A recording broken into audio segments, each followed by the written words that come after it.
രക്ഷിതാക്കൾ പലപ്പോഴും മക്കളോട് പറയാറുണ്ട്, നീ നല്ല കുട്ടിയായാൽ നിനക്ക് ഞാൻ ഐസ്ക്രീം വാങ്ങിച്ചു തരാം, ചോക്ലേറ്റ് വാങ്ങിച്ചു തരാം, വാശിയൊക്കെ മാറ്റി ദേഷ്യമൊക്കെ മാറ്റി നല്ല കുട്ടിയാവും, എന്നാൽ സൈക്കിൾ വാങ്ങിച്ചു തരാം, എന്നാൽ നിനക്ക് ഞാൻ അത് നൽകാം ഇത് നൽകാം. ഇങ്ങനെയൊക്കെ നമ്മൾ മോഹന വാഗ്ദാനങ്ങൾ നൽകും.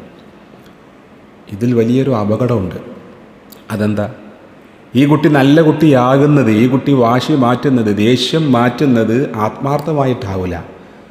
ആ ഒരു ഗിഫ്റ്റ്, ആ സൈക്കിൾ കിട്ടാൻ, ഐസ്ക്രീം കിട്ടാൻ, ചോക്ലേറ്റ് കിട്ടാൻ, അത് കിട്ടിക്കഴിഞ്ഞാൽ അല്ലെങ്കിൽ അതിൻ്റെ പുതുമ നഷ്ടപ്പെട്ടാൽ കുട്ടി വീണ്ടും വാശി കാണിക്കും, ദേഷ്യം കാണിക്കും.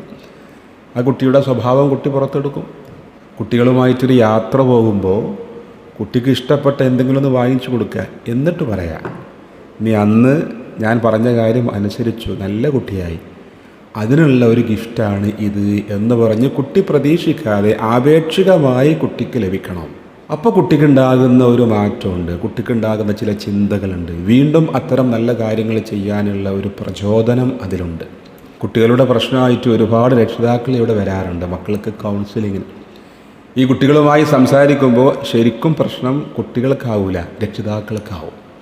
രക്ഷിതാക്കളുടെ സംസാരം, ഇടപെടൽ, സ്വഭാവം, ഇതുകൊണ്ടാണ് പലപ്പോഴും പല കുട്ടികളും പ്രശ്നക്കാരാകുന്നത്. രക്ഷിതാക്കൾ മാത്രമല്ല, സമൂഹത്തിൽ പലരും, ഒരുപക്ഷെ അധ്യാപകർ വരെ ഒരു കുട്ടിയുടെ സ്വഭാവ വൈകല്യത്തിന് കാരണമാവും.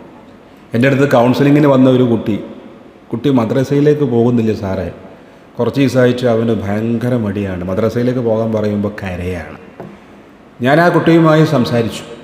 അപ്പോൾ കുട്ടി എന്നോട് സംസാരിക്കുമ്പോൾ കുട്ടി ഇങ്ങനെ ചെരിഞ്ഞിരിക്കുകയാണ്. അപ്പോൾ ഞാൻ കുട്ടിയോട് പറഞ്ഞു, എടാ ശരിക്കിരിക്കും മോനെ.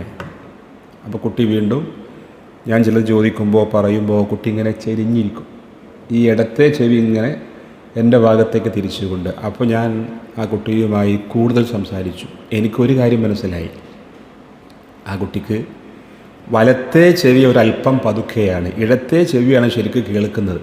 അപ്പോൾ ഞാൻ പറയുന്ന കാര്യങ്ങൾ കേൾക്കാൻ വേണ്ടി കുട്ടി ഒരു ഭാഗത്തേക്ക് ഇങ്ങനെ ചെരിച്ച് പിടിക്കുകയാണ്. കുട്ടിയുടെ പ്രശ്നം അതായിരുന്നു.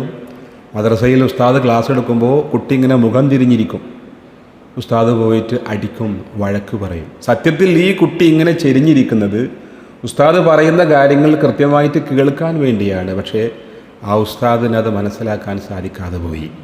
മുഖം ഇങ്ങനെ തിരിഞ്ഞിരിക്കുന്ന കുട്ടിയെ ഉസ്താദ് വഴക്ക് പറയുന്നു, അടിക്കുന്നു.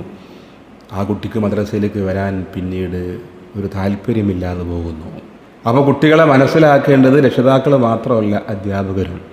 കേൾവിക്കുറവുള്ള കുട്ടികളുണ്ടാവും, കാഴ്ചക്കുറവുള്ള കുട്ടികളുണ്ടാവും, വീട്ടിൽ ഒരുപാട് പ്രശ്നങ്ങളുള്ള കുട്ടികളുണ്ടാവും. ഒരു കുട്ടിയുടെ വിജയമായാലും പരാജയമായാലും അതിൽ സമൂഹത്തിൽ പലർക്കും പങ്കുണ്ട്. അതിലേറ്റവും പ്രധാനം രക്ഷിതാക്കൾക്ക് തന്നെയാണ്. അതിലേറ്റവും പ്രധാനം ഉമ്മക്കാണ്, മാതാവിനാണ്. പ്രവാചകർ പറഞ്ഞു, അൽ ഉമ്മു ഹിയ മദ്രസത്തുൽ ഊല. ഉമ്മയാണ്, മാതാവാണ് ഒരു കുട്ടിയുടെ ആദ്യത്തെ വിദ്യാലയം. ഉമ്മയാണ് ഒരു കുട്ടിയുടെ ആദ്യത്തെ മദ്രസ, ആദ്യത്തെ സ്കൂൾ. അൽ ഉമ്മു ഹിയ മദ്രസത്തുൽ ഊല. ഉമ്മമാർ അറിയണം, പഠിക്കണം എങ്ങനെയാണ് ഒരു കുട്ടിയെ വളർത്തേണ്ടത്. ഉമ്മമാർക്ക് നല്ല ബോധം ഉണ്ടാവണം. കുട്ടികളെ അടിക്കാൻ പാടില്ല എന്ന് നമ്മൾ പറയാറുണ്ട്. 10 വയസ്സായാൽ നിസ്കരിക്കാത്തതിൻ്റെ പേരിൽ അടിക്കണം എന്ന് പറയാറുണ്ട്. ആരെ അടിക്കണം? കുട്ടിയെ അടിക്കണോ, ഉമ്മയെ അടിക്കണോ? 10 വർഷം, 10 വയസ്സെന്ന് പറയുമ്പോൾ 10 വർഷം കോച്ചിങ് നൽകുകയാണ് മാതാപിതാക്കൾ വീട്ടിൽ, പിന്നെ മദ്രസയിൽ വേറെയുണ്ട്. ഈ 10 വർഷം രക്ഷിതാക്കളും ഉസ്താദുമാരും കോച്ചിങ് നൽകിയിട്ട് ഈ കുട്ടി ചെയ്യുന്നില്ല എങ്കിൽ ഈ പരിശീലനം നൽകിയവർ പരാജയപ്പെട്ടു എന്നാണ് ഞാൻ പറയാം.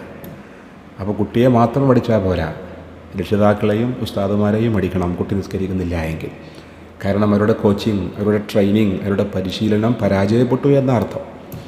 ഒരു കുട്ടി മദ്രസയിലേക്ക് നേരം വൈകി വരികയാണെങ്കിൽ ഉസ്താദ് കുട്ടിയെ അടിക്കും, കൊച്ചുകുട്ടിയാണ്. ഈ കുട്ടി നേരം വൈകി വരാനുള്ള കാരണം കുട്ടിയല്ല, മാതാവാണ് അല്ലെങ്കിൽ രക്ഷിതാക്കളാണ്. ആ കുട്ടിയെ കൃത്യസമയത്ത് ഉണർത്തി കൃത്യസമയത്ത് മദ്രസയിൽ എത്തിക്കേണ്ടത് രക്ഷിതാക്കളുടെ കടമയാണ്. പക്ഷേ നേരം വൈകി വന്ന കുട്ടിയെ ഉസ്താദുമാരടിക്കും, കുട്ടിക്കാണ് അടി കിട്ടുക. ഞാൻ പലപ്പോഴും പറയും, കുട്ടിയെ അടിക്കാൻ പാടില്ല. കുട്ടി പേന കൊണ്ടുവരുന്നില്ല, കുട്ടി പെൻസിൽ കൊണ്ടുവരുന്നില്ല, ഇതിനൊക്കെ അടിക്കേണ്ടത് കുട്ടിയെ അല്ല, മാതാപിതാക്കളെയാണ്. കൊച്ചു കുട്ടികൾക്ക് അറിയില്ല. അവർ വരുമ്പോൾ അവരുടെ ബാഗിൽ പെൻസിലുണ്ടോ, പേനയുണ്ടോ, പുസ്തകമുണ്ടോ, കൃത്യസമയത്ത് എൻ്റെ മകൻ എൻ്റെ മകൾ അവിടെ എത്തിക്കാൻ, അവിടെ എത്താൻ ഞാൻ ഇതൊക്കെ മനസ്സിലാക്കേണ്ടത് രക്ഷിതാക്കളാണ്. പക്ഷേ ഇതറിയാത്ത ഉസ്താദുമാർ, മറ്റധ്യാപകർ കുട്ടിയെ വഴക്ക് പറയുന്നു, കുട്ടിയെ അടിക്കുന്നു, പിന്നെ കുട്ടിക്കൊരു തരം മടുപ്പ് വരുന്നു, അവന് മദ്രസയും സ്കൂളൊക്കെ ഒരു ഭാരമായി മാറുന്നു, അവൻ്റെ ജീവിതം തകരുന്നു. നമ്മുടെ മക്കൾ നമുക്ക് ഉപകരിക്കുന്ന മക്കളാവണം, ഈ സമൂഹത്തിന് ഉപകരിക്കുന്ന മക്കളാവണം, നമുക്ക് ദുനിയാവിലും ആഖിറത്തിലും ഉപകരിക്കുന്ന മക്കളാവാൻ രക്ഷിതാക്കളായ നമ്മൾ എന്തൊക്കെ മനസ്സിലാക്കണം, അധ്യാപകർ എന്തൊക്കെ മനസ്സിലാക്കണം. അത്തരം എല്ലാ വിഷയങ്ങളും വളരെ ചുരുക്കി പ്രതിപാദിക്കുന്ന ഒരു പുസ്തകമാണ് ഞാൻ എഴുതിയ ഈ പുസ്തകം, ആർട്ട് ഓഫ് പാരൻറ്റിങ്. എങ്ങനെ ഒരു നല്ല രക്ഷിതാവാകാം. പാരൻറ്റിങ് അതൊരു കലയാണ്. ഒരു സംഗീതോപകരണം അറിയുന്നവൻ ഉപയോഗിച്ചാൽ അതിൽ നിന്ന് കേൾക്കാൻ ഇമ്പമുള്ള നല്ല സംഗീതം വരും. ഒരു സംഗീതോപകരണം അത് അറിയാത്തവൻ ഉപയോഗിക്കുമ്പോഴോ അതിൽ നിന്ന് അപസ്വരങ്ങളാണ് വരിക. ഇതുപോലെയാണ് കുട്ടികൾ, ഒരു സംഗീതോപകരണം പോലെയാണ്. അറിയുന്ന പാരൻറ്റിങ് പഠിച്ച ഒരു രക്ഷിതാവ് അവരെ കൈകാര്യം ചെയ്യുമ്പോൾ കുട്ടികൾ നമ്മുടെ കൺകുളിർമയുള്ള മക്കളായി മാറും. പാരൻറ്റിങ് അറിയാത്ത, എങ്ങനെയാണ് മക്കളെ വളർത്തി വലുതാക്കേണ്ടത് എന്ന് അറിയാത്ത രക്ഷിതാക്കൾ അവരെ കൈകാര്യം ചെയ്യുമ്പോൾ അവർ ഒരു തലവേദനയാകും.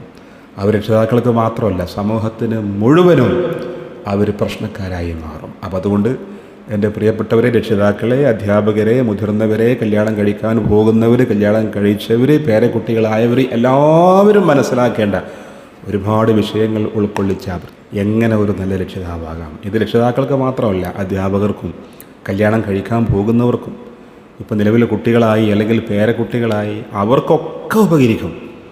നമ്മൾ കരുതും എനിക്കിപ്പോൾ 2-3 മക്കളായി, ഇനി എന്തിനാണ് ഞാൻ അത് വായിക്കുന്നത്? അങ്ങനെയല്ല. നമ്മുടെ മക്കൾക്ക് പറഞ്ഞു കൊടുക്കാം, നമ്മുടെ മരുമക്കൾക്ക് പറഞ്ഞു കൊടുക്കാം. 27 അധ്യായമായിട്ട് ഇതിൽ വളരെ കൃത്യമായി മതപരമായി, മനഃശാസ്ത്രപരമായി എങ്ങനെ നാം നമ്മുടെ മക്കളെ വളർത്തിക്കൊണ്ടുവരണം, എങ്ങനെ നമുക്കൊരു നല്ല രക്ഷിതാവാകാം, വളരെ രസകരമായി കഥകളും തമാശകളും അനുഭവങ്ങളും ഒക്കെ ഉൾപ്പെടുത്തിയ ഒരു കൊച്ചു പുസ്തകമാണ്, ഒരു കൈപ്പുസ്തകമാണ്. ഒരു വീട്ടിൽ ഒന്നെങ്കിലും ഇതുണ്ടാവണം. നമ്മുടെ പ്രിയപ്പെട്ടവർക്ക് സമ്മാനമായി കൊടുക്കാൻ പറ്റുന്ന ഒരു വളരെ പ്രധാനപ്പെട്ട അമൂല്യമായ ഒരു ഗ്രന്ഥമാണിത്. അതുകൊണ്ട് എല്ലാവരും ഈ പുസ്തകം വാങ്ങിക്കുക. ഞാൻ എഴുതിയ പുസ്തകമായതുകൊണ്ട് ഇതിനെക്കുറിച്ച് പുകഴ്ത്തി പറയല്ല. എല്ലാവർക്കും ഈ പുസ്തകം ഉപകരിക്കട്ടെ. നമ്മുടെ മക്കളെയൊക്കെ അള്ളാഹു സ്വാലിഹീങ്ങളിൽ ഉൾപ്പെടുത്തി അനുഗ്രഹിക്കട്ടെ. അസ്സലാമു അലൈക്കും വറഹ്മത്തുള്ളാഹി.